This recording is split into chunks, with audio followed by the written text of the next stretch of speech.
शुरुआत करते हैं खबरों के परिचय यानी इंट्रोडक्शन के साथ। आज जो पहली बड़ी खबर इस वक्त आ रही है हमारे सामने, उस पर जरा ध्यान दीजिएगा, क्योंकि योगी सरकार की डिजिटल पॉलिसी चर्चा में। सरकार की योजनाओं का प्रचार करने के लिए इन्फ्लुएंसर्स को 2 से 8 लाख रुपए तक दिए जाएंगे। हालांकि आपत्तिजनक कंटेंट पर क्या एक्शन होगा, फिक्र के लेंस से यह जवाब जरूर देखेगा। दूसरा फोकस बंगाल है। यहां आज बंदूक और गोली वाला बवाल दिखा तो कोलकाता की क्रूरता पर आज राष्ट्रपति की निराशा और डर को भी देश ने जान लिया। हालांकि सीएम ममता बनर्जी ने कहा है कि सब कुछ बंगाल को बदनाम करने के मकसद से किया जा रहा है। तीसरी खबर असम से।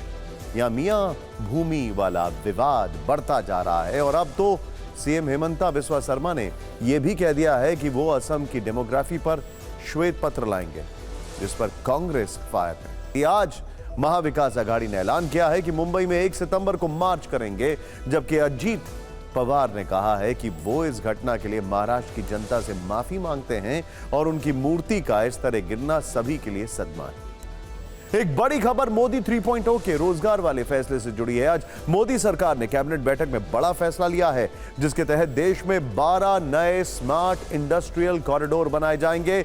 इस योजना से 40 लाख लोगों को रोजगार मिलने का अनुमान है। और बांग्लादेश में क्या हुआ, फिक्र के लेंस से जानना जरूरी है। आतंकी जशीमुद्दीन रहमानी को रिहा करने के बाद अब यूनुस सरकार ने कट्टरपंथी संगठन जमाते इस्लामी पर लगा बैन हटा लिया है।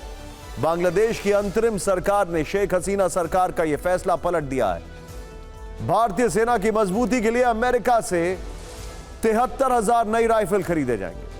यह डील 837 करोड़ रुपए में हुई है, लेकिन देश में चर्चा यह तेज है कि क्या इससे स्वदेशी अभियान को झटका नहीं लगेगा।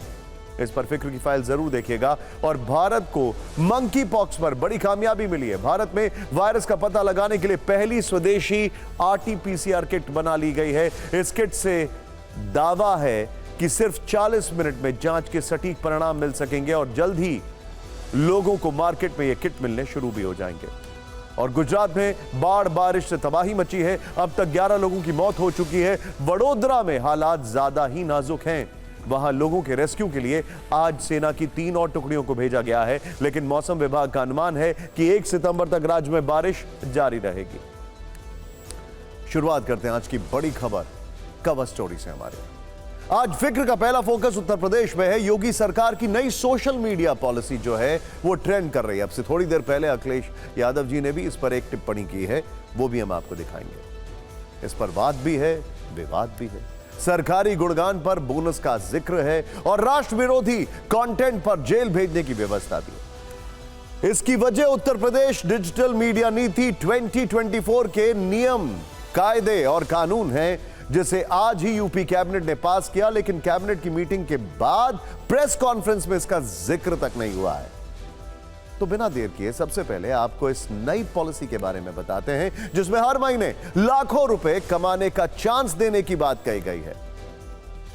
लेकिन इसके साथ ही आपत्तिजनक और राष्ट्र विरोधी, ध्यान दीजिएगा, राष्ट्र विरोधी कंटेंट पर जेल भेजने की व्यवस्था भी कर दी गई है।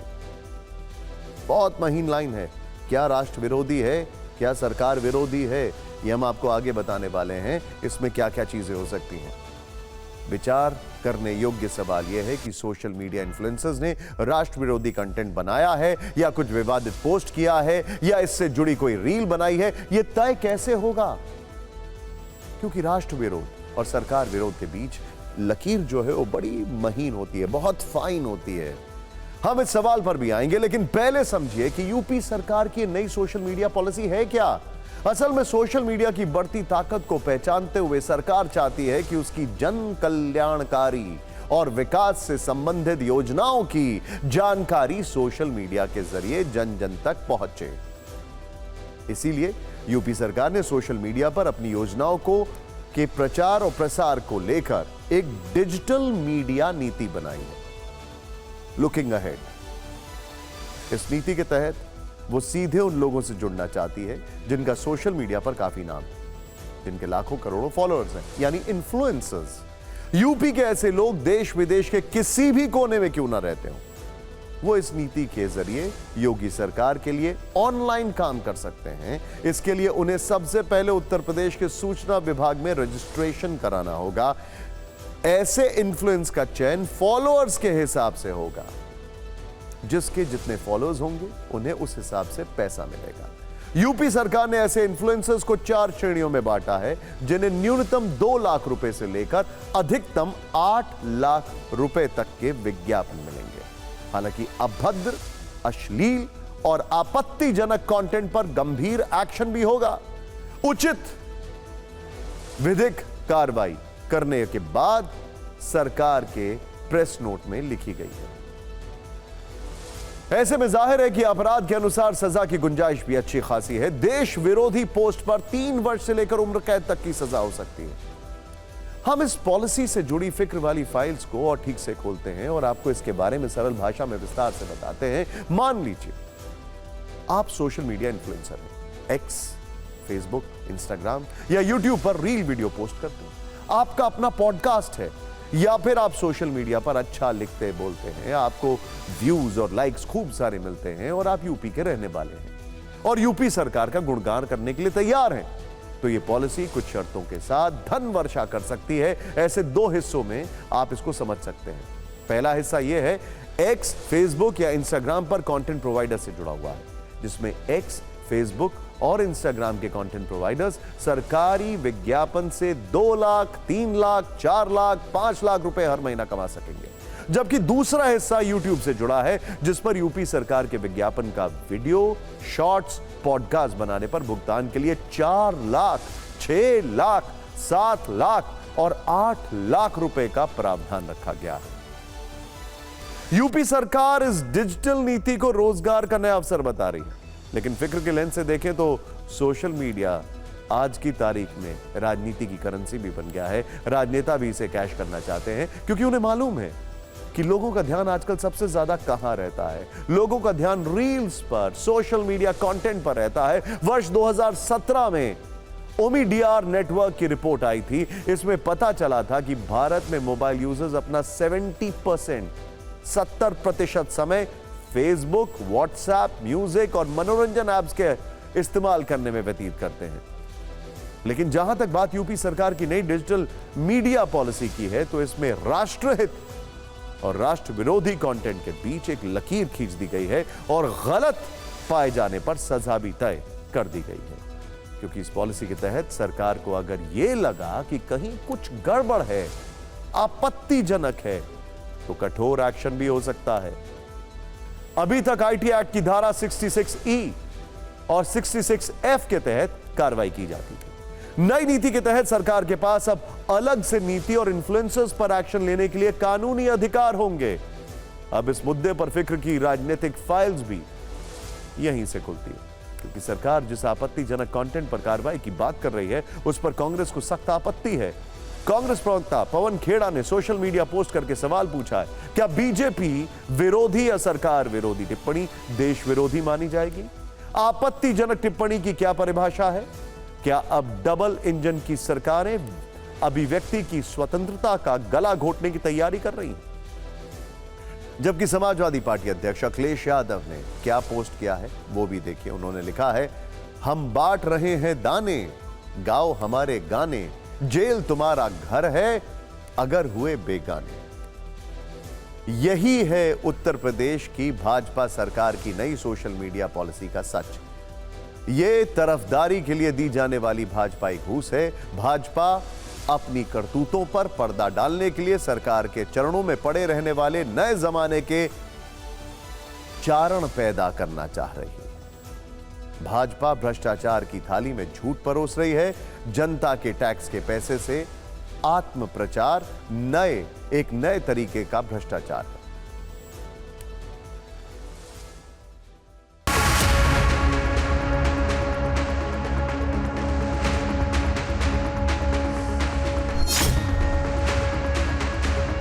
देश विरोधी टिप्पणी किसको मानेंगे?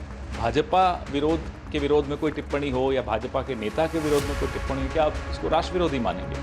तो आप किस चीज को गलत मान रहे हैं, किस चीज को सही मान रहे हैं, ये बताइए, स्पष्ट कीजिए। तो ऐसा नहीं है कि सिर्फ उत्तर प्रदेश में ऐसा हो रहा है, देश के कई प्रदेशों में इस तरह की व्यवस्था चल रही है। ज़्यादा लोग सोशल मीडिया के माध्यम से रोजगार पा सके, सरकार का ऐसा प्रयास है। कार्रवाइयाँ तो पहले से ही होती रही है। जो साइबर क्राइम है, जो उसके अपराधी हैं, उसको हम कभी नहीं छोड़ते हैं। अब बहुत व्यवस्थित तरीके से इस चीज़ को सरकार ने लाया है और सोशल मीडिया से जुड़े, खास तौर पे डिजिटल मीडिया से जुड़े तमाम लोगों ने कल से इसका अभिनंदन किया है।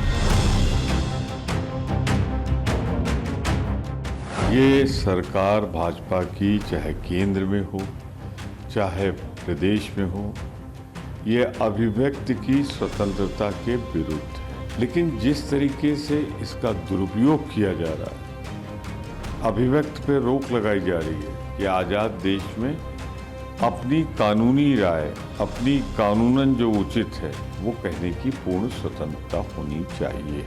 भाजपा के इस कदम की मैं निंदा करता हूं।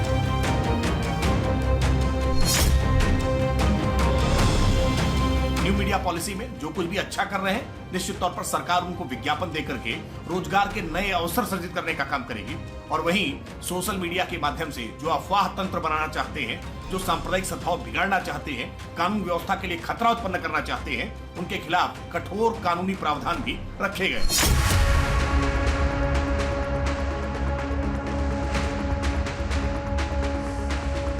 नई डिजिटल नीति जो लाई गई है, ये सरकार की अब तानाशाही पूर्ण मीडिया, सोशल मीडिया, जनता की आवाज़ दबाने वाली मानसिकता को प्रदर्शित करती है। ये स्कीम सरकार के खिलाफ आवाज़ उठाने वालों को धमकाने के लिए, डराने के लिए लाई गई है।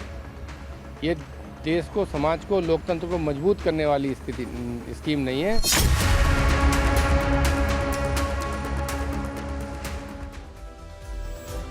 सरकार का ध्यान सोशल मीडिया पर क्यों है, उसे कुछ आंकड़ों से समझते हैं। भारत विश्व में सोशल मीडिया इन्फ्लुएंसर्स का सबसे बड़ा बाजार है, जिसकी सीधी पहुंच करीब 46 करोड़ लोगों तक है। कोफ्लुएंसेस एनुअल इन्फ्लुएंसर मार्केटिंग रिपोर्ट के मुताबिक भारत में करीब 35 lakh active social media influencers हैं। राजनीतिक दलों में सोशल मीडिया के ऊपर खर्च करने की होड़ है।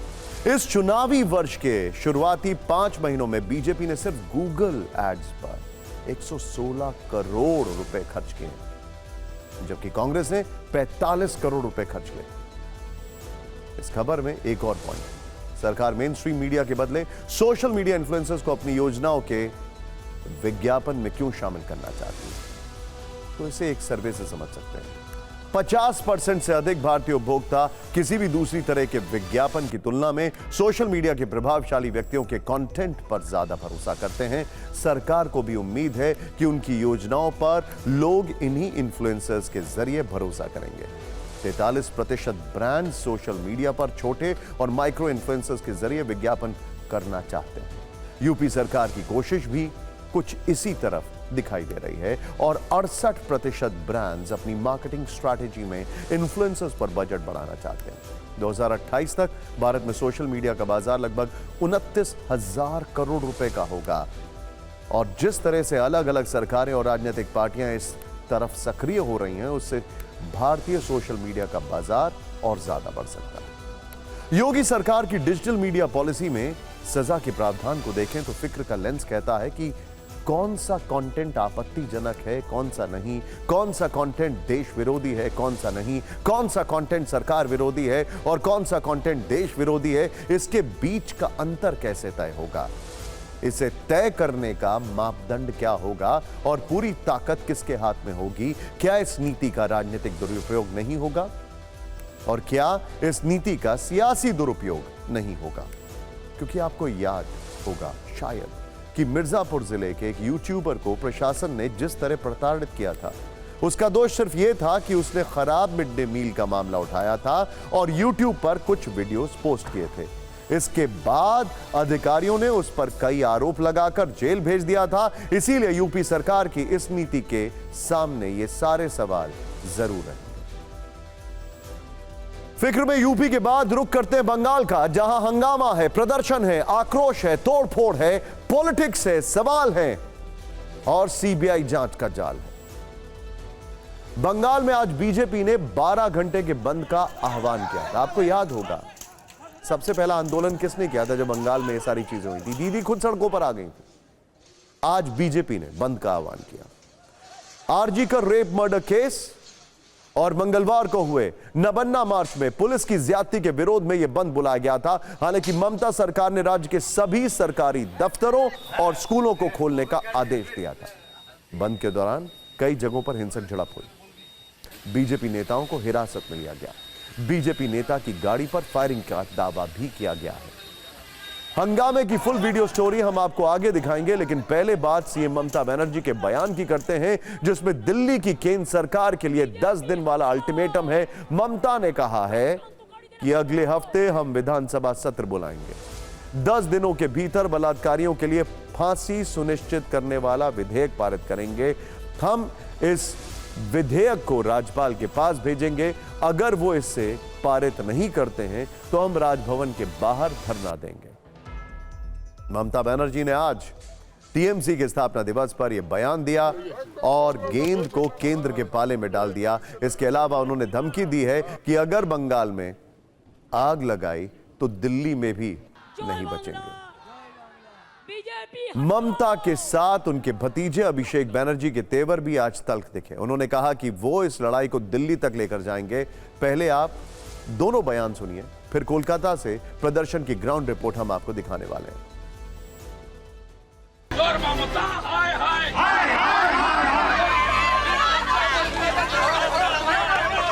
মনে রাখবেন, বাংলায় যদি আগুন লাগান আসামও থেমে থাকবে না, নর্থ ইস্টও থেমে থাকবে না, উত্তরপ্রদেশও থেমে থাকবে না, বিহারও থেমে থাকবে না, ঝাড়খণ্ডও থেমে থাকবে না, উড়িষ্যাও থেমে থাকবে না, আর দিল্লিও থেমে থাকবে না। আপনার চেয়ারটা আমরা টলমল করে দেব।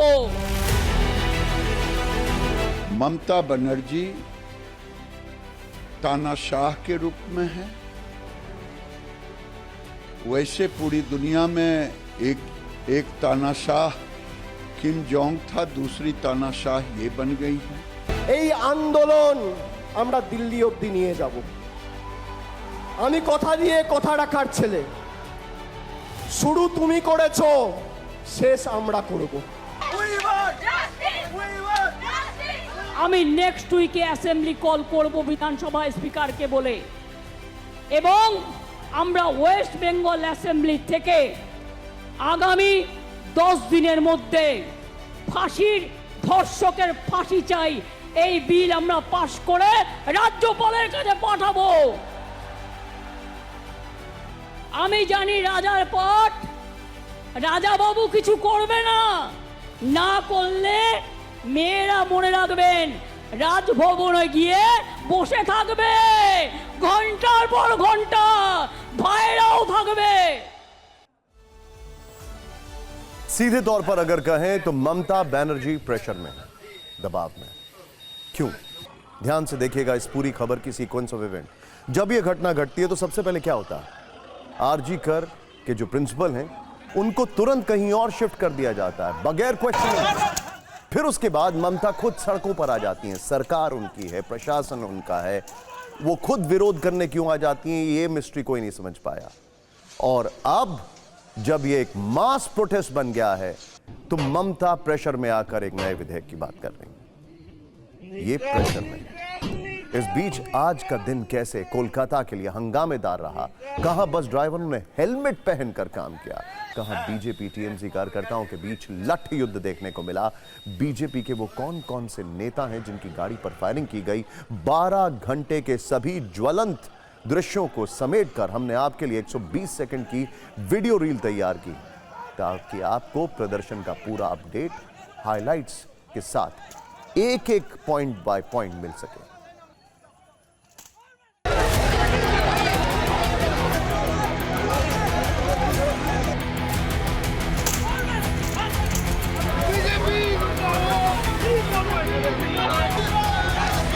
मुझे ये कहने में कोई प्रसन्नता का अनुभव नहीं होता है कि बंद अभूतपूर्व सफल रहा। भारतीय जनता पार्टी स्पष्ट रूप से कहना चाहती है कि शब्दों के हेरफेर के साथ ममता बनर्जी जी ने सीधे डॉक्टरों को धमकाने का काम किया है। पूरा फ्लॉप है भाजपा का बंद। अब देखिए इंडस्ट्रियल बेल्ट में 85% से ज्यादा अटेंडेंस है, आईटी सेक्टर में 100% के ऊपर अटेंडेंस है, तो पूरा नॉर्मल है।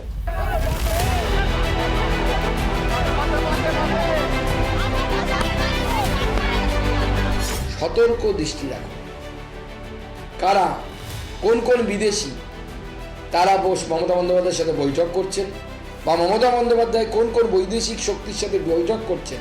আগামী দিনে আমি অনুরোধ করব কেন্দ্রীয় এজেন্সিগুলোকে তার প্রতি তীক্ষ্ণ নজর রাখার। म्यूनिसिपैलिटी का जेटिंग मशीन का बड़ी गाड़ी है, उसको खड़ा करके, और जैसे उनकी गाड़ी पहुंची बम चलता है। बम चलने के बाद जब धुआं हो जाता है, करीब 6-7 पीस बम चला है, उसके बाद डायरेक्ट उनके ऊपर गोली चलाई गई।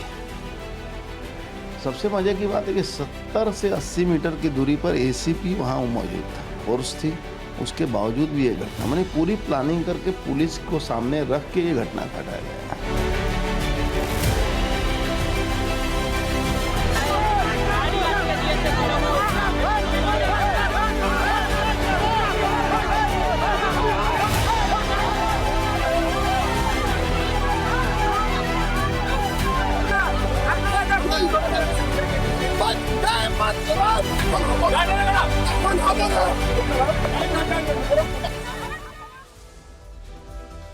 ममता दीदी को अच्छी तरह अंदाजा है कि आखिर ये प्रोटेस्ट कहां जा सकते हैं और किस तरफ स्पिन हो सकते हैं, क्योंकि ममता दीदी खुद प्रोटेस्ट से निकली हुई एक नेता है।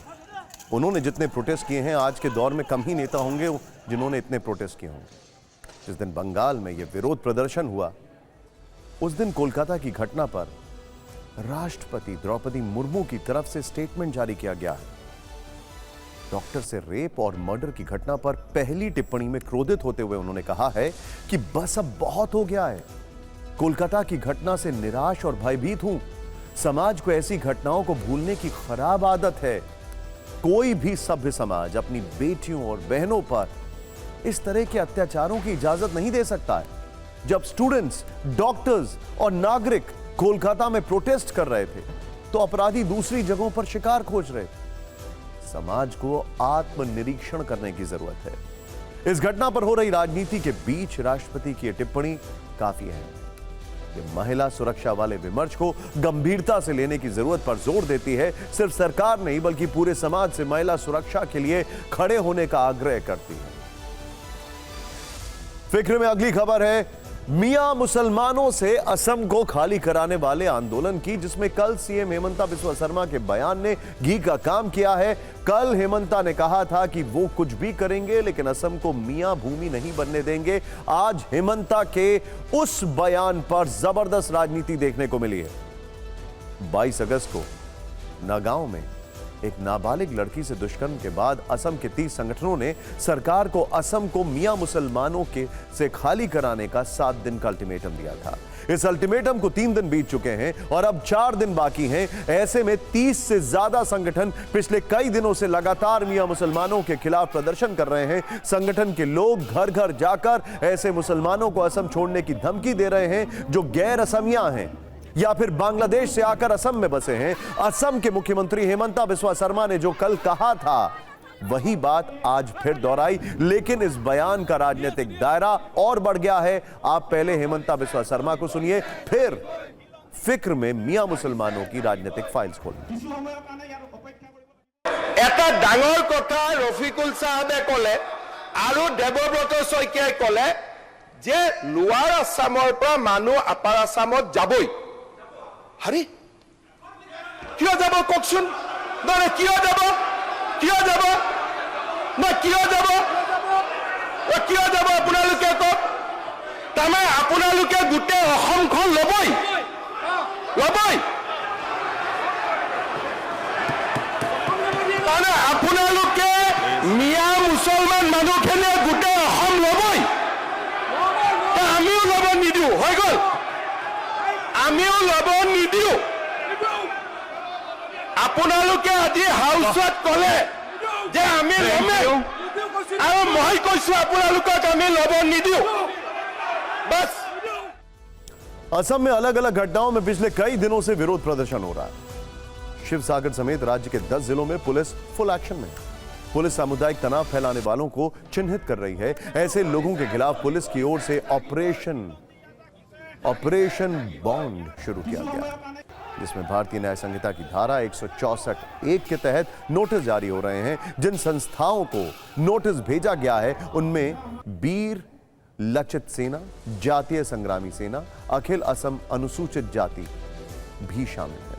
हालांकि कांग्रेस कानून व्यवस्था को मुद्दा बनाकर पिछले कुछ दिनों से लगातार असम सरकार को घेर रही है और यह आरोप लगा रही है कि असम में महिलाएं सुरक्षित नहीं हैं। इसके जवाब में आज असम के मुख्यमंत्री ने 9 आरोपियों के नाम जारी किए और यह भी बताया कि ये किस क्षेत्र में अपराध में शामिल थे। इनके नाम हैं तफजुल इस्लाम, मौलवी मेहताब अली, बेहली जुलुद हुसैन, विकास दत्ता, शाहरुख हुसैन, विश्वजीत दास, निजाम अली, जहीर उद्दीन और बदीरुल जमाल।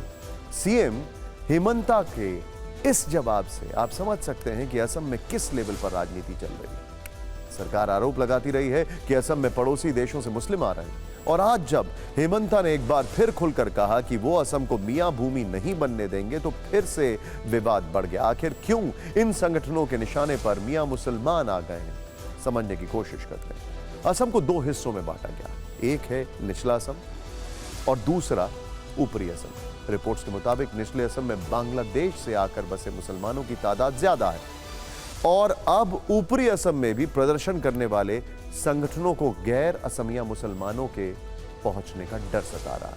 इसे लेकर 2022 में असम कैबिनेट ने 40 लाख असमिया मुस्लिमों की पहचान की। असम कैबिनेट ने गोरिया, मोरिया, जोलाहा, देसी और सैयद मुसलमानों को मान्यता दी। असमिया बोलने वालों की संख्या असम की कुल आबादी का 37% है, जबकि गैर असमिया मुस्लिमों की संख्या असम में 63% है। 2011 की जनगणना के मुताबिक असम में कुल मुसलमानों की संख्या 1 करोड़ से ज्यादा है, जबकि 2022 में असम कैबिनेट ने असमिया भाषी मुसलमानों की संख्या 40 लाख बताई है। असम सरकार के मुताबिक असम में 60 लाख से ज्यादा बाहरी मुसलमान हैं। इन्हीं मुसलमानों को असम में मियां मुसलमान कहा जाता है। इनका असम की 30 विधानसभा सीटों और 6 लोकसभा सीटों में बड़ा असर माना जाता है। इन्हीं मियां मुसलमानों को लेकर असम में राजनीतिक दंगल चल रहा है। असम में विरोधाभास यह है कि सरकार के सामने कानून व्यवस्था को बनाए रखने की चुनौती है, क्योंकि 30 संगठनों ने सरकार को मियां मुसलमानों को बाहर निकालने का अल्टीमेटम दिया है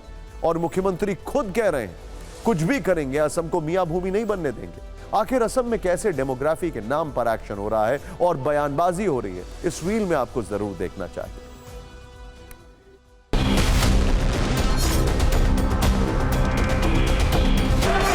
আপোনালোকে মিয়া মুছলমান মানুহখিনিয়ে গোটেই অসম ল'বই, আমিও ল'ব নিদিওঁ, হৈ গ'ল। हेमंता बिस्वा शर्मा नए नए संघ में गए हैं, भाजपा में गए हैं, तो उनको अपनी वफादारी साबित करने के लिए संघ के प्रति ज्यादा मेहनत करनी पड़ रही है। करने दीजिए मेहनत, लेकिन भूल जाते हैं वो कि उन्होंने संविधान की शपथ ली। बहुत गंभीर विषय है और आज से नहीं, जब असम एकॉर्ड हुआ था उस जमाने से है। अफसोस की बात है कि पूर्ववर्ती सरकारों ने इस विषय के ऊपर कोई गंभीर प्रयास नहीं, बल्कि इसको बढ़ाने का प्रयास है। क्या उनकी जुबान, उनकी भाषा, उनका भाव इस किताब के पन्ने के अनुरूप है? प्रधानमंत्री जी बड़ी बड़ी बात करते हैं विदेश जाकर के, बुद्ध की धरती से आया हूं। ये बुद्ध की धरती की जुबान है जो वहां के सीएम बोल रहे हैं। अब क्यों हिंदू और मुसलमान, आप क्यों जाति और जाति का साथ संघर्ष लगाने के लिए, युद्ध लगाने के लिए, सिविल वार लगाने के लिए क्यों कोशिश कर रहा है? तुम बंद करो ये सब।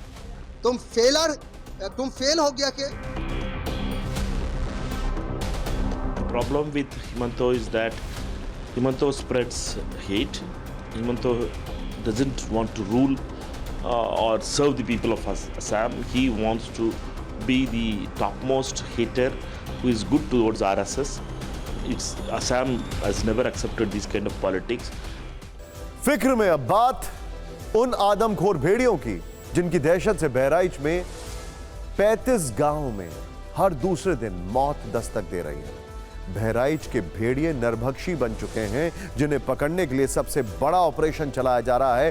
करीब 1.5 महीने से ज्यादा का वक्त हो चुका है। बहराइच के आसपास के गांव के लोग दिन भर काम करने के बाद जब चैन की नींद में सो रहे होते हैं तो तभी 4 पैरों वाला खूंखार जानवर उनके घरों में दबे पांव घुसता है और मासूम बच्चों को उठाकर ले जाता है। अगले दिन उन बच्चों के शव पास के जंगलों में या खेतों में बुरी हालत में मिलते हैं। बहराइच के इस आदमखोर भेड़िए की दहशत इतनी बढ़ गई है कि अब कोई भी बिना डंडे और फरसे के अकेला नहीं घूमता। इन तस्वीरों में आप देख सकते हैं कि गांव के सैकड़ों लोग हथियार लेकर जंगलों और खेतों में उन आदमखोर भेड़ियों की तलाश में निकले हैं। दूसरी तरफ ड्रोन कैमरे भी उन नरभक्षी भेड़ियों की तस्वीर रिकॉर्ड कर रहे हैं। हालत यह है कि अब विधायक से लेकर मंत्री तक बहराइच के उन गांव में पहुंचे हैं जहां जहां आदमखोर भेड़ियों ने मौत के निशान छोड़े हैं। बहराइच के 35 गांव में आदमखोर भेड़ियों का आतंक फैल गया। नरभक्षी भेड़ियों ने 7 बच्चों और एक महिला को अपना शिकार बनाया। पिछले 48 घंटे में भेड़ियों ने एक महिला को मार दिया। पिछले 47 दिनों में भेड़ियों के हमलों में 7 बच्चों समेत 8 की मौत हो चुकी है और 20 से ज्यादा बच्चे जख्मी हो चुके हैं। वन विभाग की 9 टीमें भेड़ियों को पकड़ने में लगी हैं। अब गांव के लोग खुद ड्रोन उड़ाकर भेड़ियों की तलाश कर रहे हैं। तो वहीं मौके पर पहुंचे बीजेपी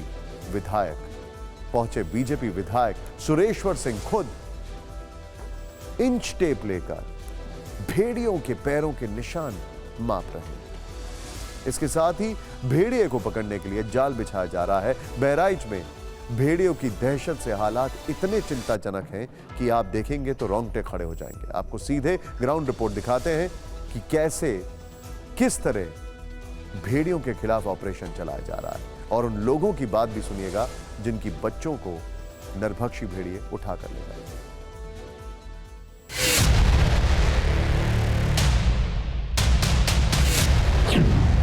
उत्तर प्रदेश के बहराइच में इस वक्त सबसे बड़ा सर्च ऑपरेशन चल रहा है और वो भी ग्रामीणों के द्वारा, और तलाश की जा रही है आदमखोर भेड़ियों की। ये आदमखोर भेड़ियों का झुंड आता है और घर में सो रहे बच्चों को मुंह में दबाकर भाग जाता है और उसके बाद जब गांव वाले सर्च ऑपरेशन चलाते हैं उन बच्चों की तो बच्चों की लाशें मिलती हैं।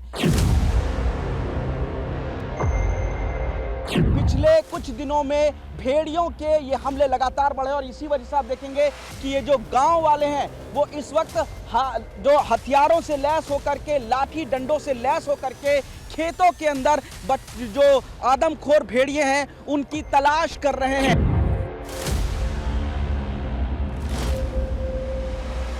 ड्रोन के जरिए नजर रखी जा रही है, कई जगह पिंजरे बनाए गए हैं और यही वजह है कि 3 भेड़ियों को फिलहाल पकड़ लिया गया है, लेकिन कितने भेड़िए हैं, कितने झुंड हैं, ये साफ नहीं। जिस जगह हम खड़े हैं कल रात में भी इस जगह पर भेड़िया पहुंचा था, एक घर के अंदर घुसा था, लेकिन इससे पहले कि बच्चे को मुंह में दबाकर भाग पाता परिवार के लोग जाग गए और इस वजह से भेड़िया भाग गया। परसों रात में भी 4 जगह पर हमला किया जिनमें 3 बच्चों को घायल किया और 1 बच्चे को भेड़िए ने मार दिया। तो मैं हथियार लेके हम लोग अपने पल्ले दरवाजे बंद करके बच्चों को अंदर करके फिर एक जो मुखिया होता है बाहर लाठी डंडे और भाला लेके रात भर रखते हैं अपने बच्चों की रक्षा करके। हवा है तो यहाँ क्या इतनी पकड़ी से भूसट मैंने शर्ट पकड़ी से बस ये चिल्ला कहीं भाग हैं कहीं हाय बुआ हमका खा ली से बगवा बस सबको दौड़ ली से भाग ली से वो कूद का इतनी कुलाच मारी से तो हम सबको देखा गा हट्टा बढ़ है।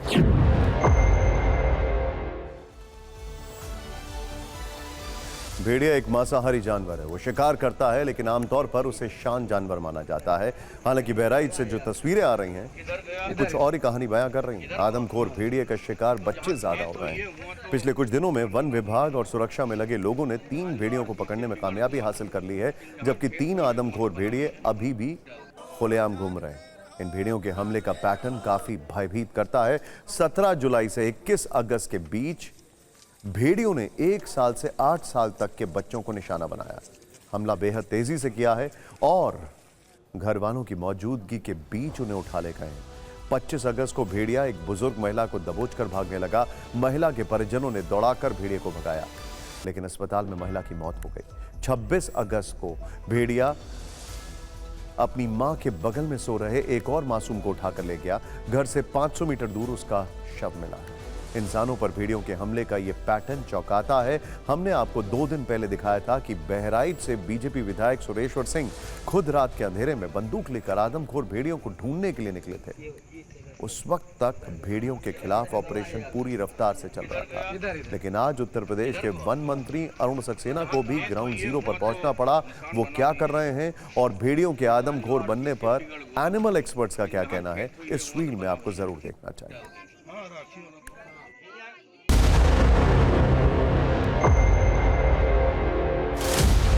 छह भेड़िए थे, जिसमें से 3 भेड़िए पकड़ लिए गए हैं। 3 इस समय भी लोकेट हैं जो ड्रोन के कैमरे की नज़र में हैं। वो बहुत जल्द पकड़े जाएंगे। ये भेड़िए के पगमार्ग हैं। एक ये भेड़िए का पगमार्ग है और ठीक इसी के पैरेलल एक उधर है। 2 भेड़िए एक साथ निकले थे परसों रात में। ये तो यहीं के आसपास है। हम लोगों से कह रहे हैं हिम्मत से काम लो, घबराओ नहीं, हाथ में डंडा लेकर रखो, अपने बच्चों का विशेष सुरक्षा रखो और शौचालय का इस्तेमाल करो। रात में यहाँ लाइट लगवाई जा रही है ताकि अंधेरा ना रहे। घरों में जिनके दरवाजे नहीं हैं उनके दरवाजे लगवाए जा रहे हैं। हमले की मुख्य वजह है कि उनको अपना पेट पालना है, उनको तो भोजन चाहिए। अब मान लीजिए कि किसी कारणवश आजकल बारिश हुई है, नदियाँ उफान पे हैं, तो उनका जो प्राकृतिक जो उनका जो भोजन है, जो डियर हो गए, जो हिरन हो गए, तो अगर वो तितर बितर हो गए हैं, इधर उधर हो गए हैं, तो वो अपने भोजन की तलाश में कई बार गांवों का रुख करते हैं, जिसमें कि आसान शिकार उनको मिलता है, जिसमें कि जैसे हमारे पशु हो गए, जो बकरियां होती हैं, और फिर वो बकरियों से वो आप ट्रांसग्रेस कर जाते हैं इंसानों के ऊपर। आपको याद होगा आज से कुछ साल पहले कुछ ऐसा ही आतंक बाघ का पीलीभीत में हुआ करता था। हमने उस एपिसोड से क्या सीखा, सोचने वाली बात। फिक्र में अब बात करते हैं सेना के उस सिग सॉर असॉल्ट राइफल की, जो दुश्मन की बोलती बंद करने की ताकत रखती है। इसे आप भारतीय सेना के लिए राइफल वाला शुभ लाभ कह सकते हैं। इस घातक राइफल की दूसरी खेप की डील अमेरिका से हुई है। ये वो राइफल है जो चीन और पाकिस्तान सीमा वाले फॉरवर्ड पोस्ट पर तैनात सैनिकों को दी जा रही है। यानी LOC और LAC पर बहुत कुछ बदलने वाला है, क्योंकि भारतीय सेना को जमीन पर और मजबूत बनाने के लिए 73,000 सिग सॉर 716 असॉल्ट राइफल का दूसरा ऑर्डर दिया गया है। हालांकि इसमें करीब 66,000 से थोड़ी ज्यादा इंडियन आर्मी को जाएंगे, बाकी एयरफोर्स और नेवी की तरफ। अमेरिका से हथियार मिलने के बाद सेना के पास 1,45,400 सिग सॉर 716 असॉल्ट राइफल हो जाएगी, क्योंकि इससे पहले 2019 में हुई पहली डील में भारतीय सेना को इसी क्लास की 72,400 राइफल्स मिल चुकी हैं। इस डील के लिए 837 करोड़ रुपए खर्च किए गए हैं। आज हो सकता है यह खबर आपको देखने को मिली हो दिन में, लेकिन आपके मन में कुछ सवाल होंगे जिनके जवाब अब तक आपको नहीं मिले होंगे। जैसे रक्षा क्षेत्र में आत्मनिर्भर होने के बावजूद भारत को अमेरिका से राइफल क्यों मंगवानी पड़ी? जो राइफल हम अमेरिका से खरीद रहे हैं, खुद अमेरिका के लिए उसका महत्व क्या है? सबसे बड़ा सवाल यह है कि क्या आज के समय में यह बेहतर है? क्या ये AK-47 से भी बेहतर है? इन सवालों का जवाब जानने से पहले आपको सिग सॉर ऑटोमेटिक असॉल्ट राइफल की उन ताकतों को जान लेना चाहिए जो इसे भारतीय सेना की पसंद बनाती हैं।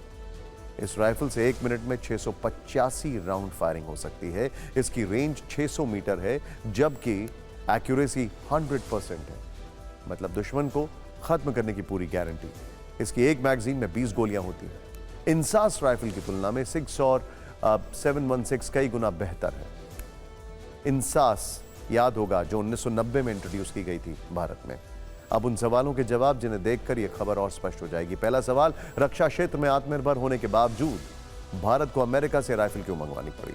तो इसका जवाब यह है कि भारत में AK-203 क्लैशनिकॉफ राइफल बनाने में देरी हो रही है, प्रोडक्शन डिलेज हैं, ऐसा रिपोर्ट किया जा रहा है।